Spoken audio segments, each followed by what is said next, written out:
آئیے آج پڑھتے ہیں باپ اور اولاد کا یہ عظیم رشتہ کیسا ہوتا ہے۔ جوانی میں انسان باپ کو شک کی نگاہ سے دیکھتا رہتا ہے، جیسے باپ کو ہمارے مسائل، تکلیفوں یا ضرورتوں کا احساس ہی نہیں، یہ نئے دور کے تقاضوں کو نہیں سمجھتا۔ کبھی کبھی ہم اپنے باپ کا موازنہ بھی کرنا شروع کر دیتے ہیں۔ اتنی محنت ہمارے باپ نے کی ہوتی، بچت کی ہوتی، کچھ بنایا ہوتا تو آج ہم بھی فلاں کی طرح عالیشان گھر گاڑی میں گھوم رہے ہوتے۔ کہاں ہو، کب آؤ گے، زیادہ دیر نہیں کرنا جیسے سوالات انتہائی فضول اور فالتو سے لگتے ہیں۔ سویٹر تو پہنا ہے، کچھ اور بھی پہن لو، سردی بہت ہے۔ انسان سوچتا ہے کہ اولڈ فیشن کی وجہ سے والد کو باہر کی دنیا کا اندازہ نہیں۔ اکثر اولادیں اپنے باپ کو ایک ہی معیار پر رکھتی ہیں، گھر، گاڑی، پلاٹ، بینک بیلنس، کاروبار، اور اپنی ناکامیوں کو باپ کے کھاتے میں ڈال کر خود سرخرو ہو جاتے ہیں۔ ہمارے پاس بھی کچھ ہوتا تو اچھے اسکول میں پڑھتے، کاروبار کرتے، اس میں شک نہیں۔ اولاد کے لیے آئیڈیل بھی ان کا باپ ہی ہوتا ہے، لیکن کچھ باتیں جوانی میں سمجھ نہیں آتی یا ہم سمجھنے کی کوشش نہیں کرتے، اس لیے کہ ہمارے سامنے وقت کی ضرورت ہوتی ہے، دنیا سے مقابلے کا بھوت سوار ہوتا ہے، جلد سے جلد سب کچھ پانے کی جستجو میں ہم کچھ کھو بھی رہے ہوتے ہیں، جس کا احساس بہت دیر سے ہوتا ہے۔ بہت سی اولادیں وقت کی محرومیوں کا پہلا ذمہ دار اپنے باپ کو قرار دے کر ہر چیز سے بری الذمہ ہو جاتے ہیں۔ وقت گزر جاتا ہے، اچھا بھی برا بھی، اور اتنی تیزی سے گزرتا ہے کہ انسان پلک جھپکتے ماضی کی کئی کہانیوں کو اپنے ارد گرد منڈلاتے دیکھنا شروع کر دیتا ہے۔ جوانی، پڑھائی، نوکری، شادی، اور پھر وہی اسٹیج، وہی کردار جو نبھاتے ہوئے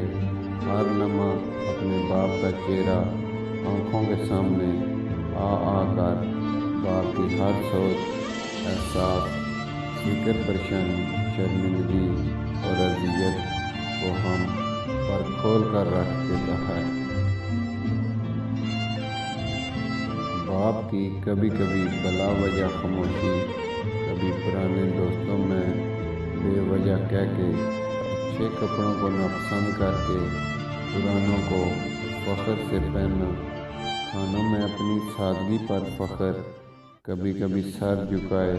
اپنے چھوٹے چھوٹے کاموں میں مگن ہونے کی وجہ، کبھی بغیر وجہ تھکاوٹ کے بہانے سر شام بتی بجھا کر لیٹ جانا، نظریں جھکائے انتہائی مویت سے ڈوب کر قرآن کی تلاوت کرنا،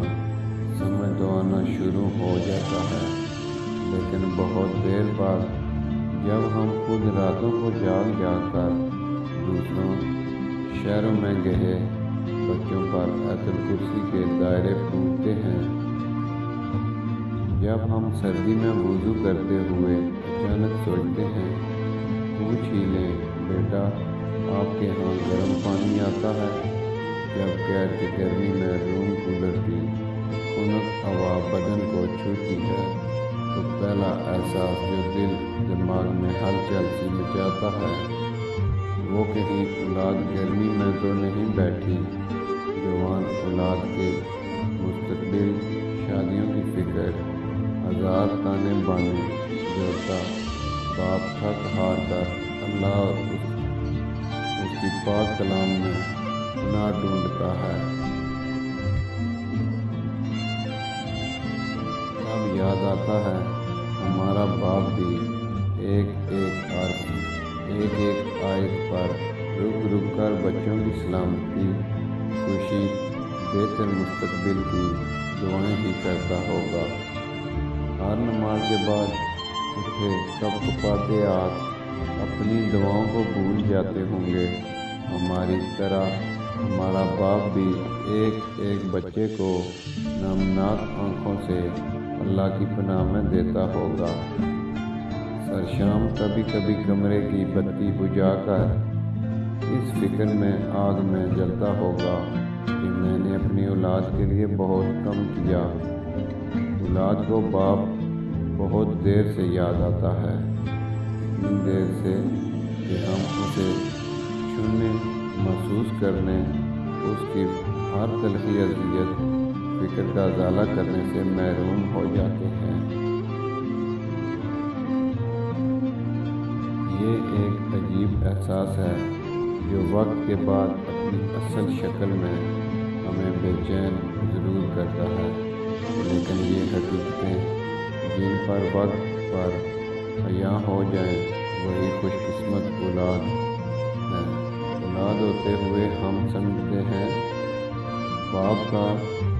چھونا، پیار کرنا، دل سے لگانا یہ تو بچپن کی باتیں ہیں۔ باپ بن کر آنکھیں بھیگ جاتی ہیں، پتہ نہیں باپ نے کتنی دفعہ دل کی دل میں ہمیں چھاتی سے لگانے کو بازو کھولے ہوں گے، پیار کے لیے اس کے ہونٹ تڑپے ہوں گے، اور ہماری بے باک جوانیوں نے اسے یہ موقع نہیں دیا ہوگا۔ ہم جیسے درمیانے طبقے کے سفید پوش لوگوں کی ہر خواہش، ہر دعا، ہر تمنا اولاد سے شروع ہو کر اولاد پر ختم ہو جاتی ہے، لیکن کم ہی باپ ہوں گے جو یہ احساس اپنی اولاد کو اپنی زندگی میں دلا سکے ہوں۔ یہ ایک چھپا میٹھا درد ہے جو باپ اپنے ساتھ لے جاتا ہے، اولاد کے لیے بہت کچھ کر کے بھی کچھ نہ کر سکنے کی ایک خلش، آخری وقت تک ایک بات کو بے چین رکھتی ہے، اور یہ سب بہت شدت سے محسوس ہوتا ہے جب ہم بڑھاپے کی دہلیز پر قدم رکھتے ہیں تو باپ کے دل کا حال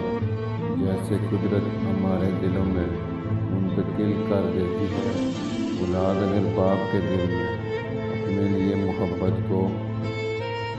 کھلی آنکھوں سے وقت پر دیکھ لے تو شاید اسے یقین ہو جائے کہ دنیا میں باپ سے زیادہ اولاد کا کوئی دوست نہیں ہوتا۔ اللہ تعالیٰ ہم سب کو اپنے والدین کے ساتھ